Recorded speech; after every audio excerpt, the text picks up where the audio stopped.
नमस्कार, आप देख रहे हैं पब्लिक टाइम न्यूज और मैं हूं संदीप राय। जैसा कि आप सभी को पता है, आप सभी को मालूम भी है कि बिहार में शराबबंदी है।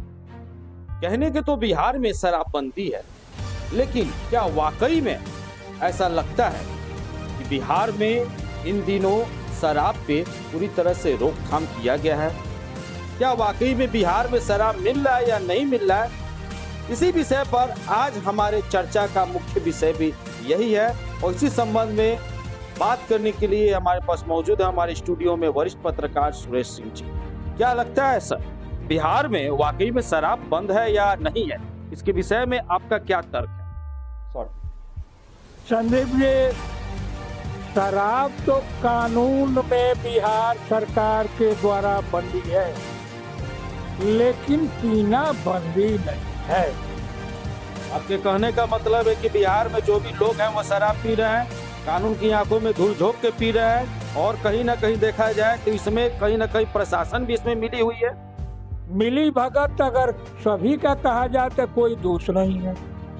जब तक मान लीजिए कि अगर पूरा तैनात रहे प्रशासन, तो क्या मजाल है कि कोई दारू पी ले, दारू बेच ले। जबकि अभी आज यह माहौल हो गया है कि दारू होम डिलीवरी हो रहा है, होम डिलीवरी भी हो रहा है, डिलीवरी हो रहा है। तो फिर शराबबंदी का क्या फायदा क्या हुआ?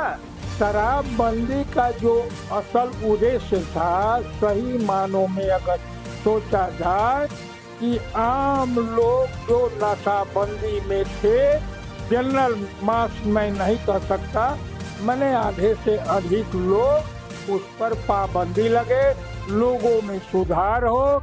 लेकिन सुधार होने के बजाय कौन कहे, पीना अभी जारी है, बिक्री भी जारी है, या आउट स्टेट से हो या इंटरनेशनल प्लेस से हो, लेकिन ये प्रक्रिया जारी है। आपके कहने का मतलब है कि बाहर अदर स्टेट से भी प्रक्रिया इधर होता है? प्रतिदिन आप सुनते होंगे, प्रतिदिन कहीं पेट्रोल ट्रक से आता है, कहीं स्कॉर्पियो से आता है, कहीं बस में, कभी कभी तो रेलगाड़ी का भी आता है न्यूज।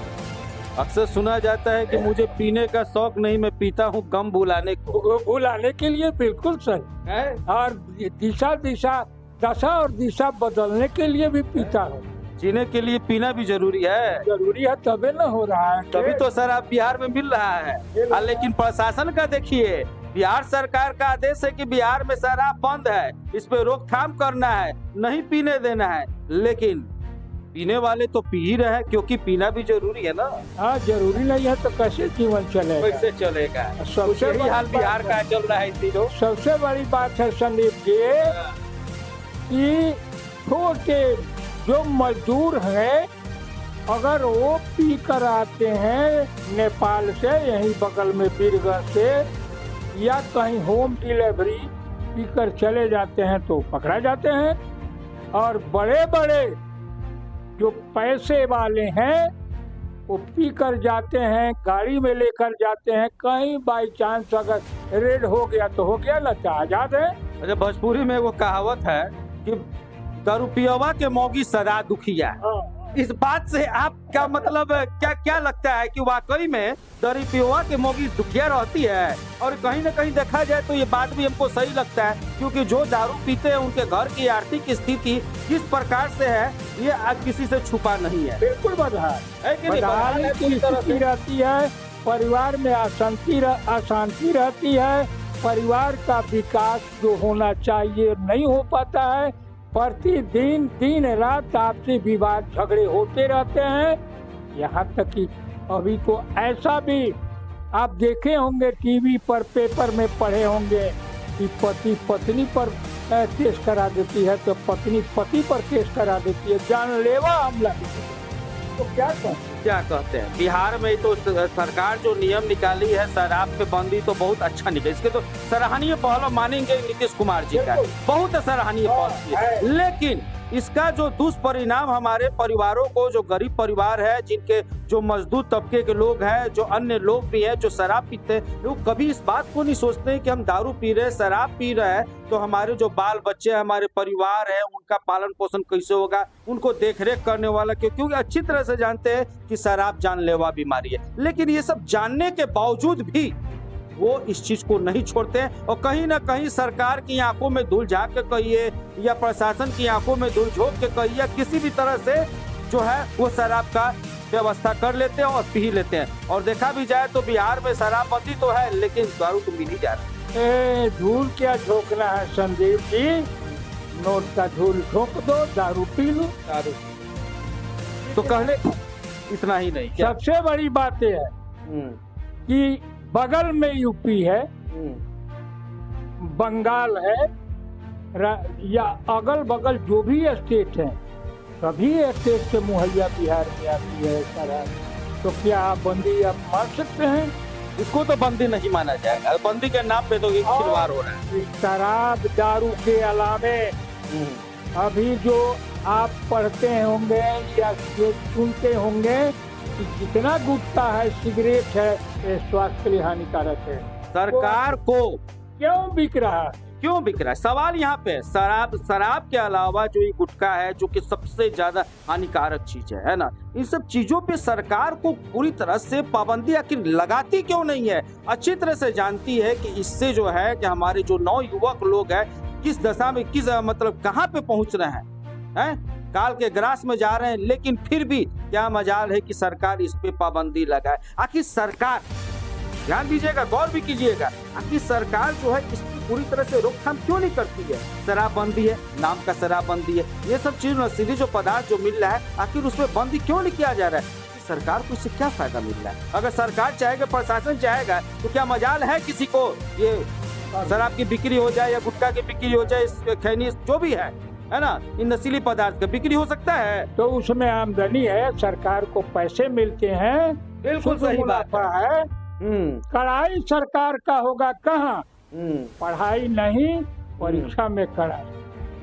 पढ़ाई नहीं, परीक्षा में कड़ाई। पढ़ाई नहीं करेंगे लेकिन परीक्षा में जरूर कार्रवाई करेंगे, कड़ाई करेंगे, विद्यार्थियों पे हम टॉर्चर देंगे। लेकिन विद्यार्थी पर न कि शराब पर और गुटखा पर, सिगरेट पर, इन सब चीजों में पाबंदी लगाना चाहिए लेकिन पाबंदी नहीं लगती है। कहने का मतलब है कि जैसा कि अभी आप जानते हैं कि अभी हम लोग स्पेशल शो कर रहे हैं जिसके तहत जो भी नशीले चीज है या समाज के विरुद्ध जो भी प्रक्रिया हो रहा है उसके खिलाफ हम लोग एक कहीं न कहीं से एक हम लोग अभियान छेड़े हुए हैं, एक मुहिम छोड़े हुए हैं। जैसे कि आप सभी जानते हैं कि बिहार में शराब पीने वालों की संख्या कितना है और इसका कोई तो पैमाना नहीं है, लेकिन वहाँ पकड़ी जा रही है शराब और शराब पीने वालों की संख्या के आधार पर एक सर्वेक्षण में चौंकाने वाली भी जानकारी दी गई है कि राष्ट्रीय स्वास्थ्य सर्वेक्षण की ओर से सन 2002 की अगर हम बात करें तो सन 2020 में किया गया था। यानी कि शराबबंदी लागू होने के 4 साल के बाद आंकड़ों की अगर हम गौर करें तो सर्वेक्षण सामने आया था कि बिहार में 15.5% लोग शराब का सेवन कर रहे हैं। यदि इसे ग्रामीण और शहरी क्षेत्रों में अगर बांटा जाए तो ग्रामीण क्षेत्रों में 15.8% और शहरी क्षेत्रों में यह संख्या जो है 14% के करीब है। खास बात यह है कि शराब पीने में महिलाएं भी जो है वो भी पीछे नहीं है। ये भी देखा जा रहा है कि महिलाएं भी जो है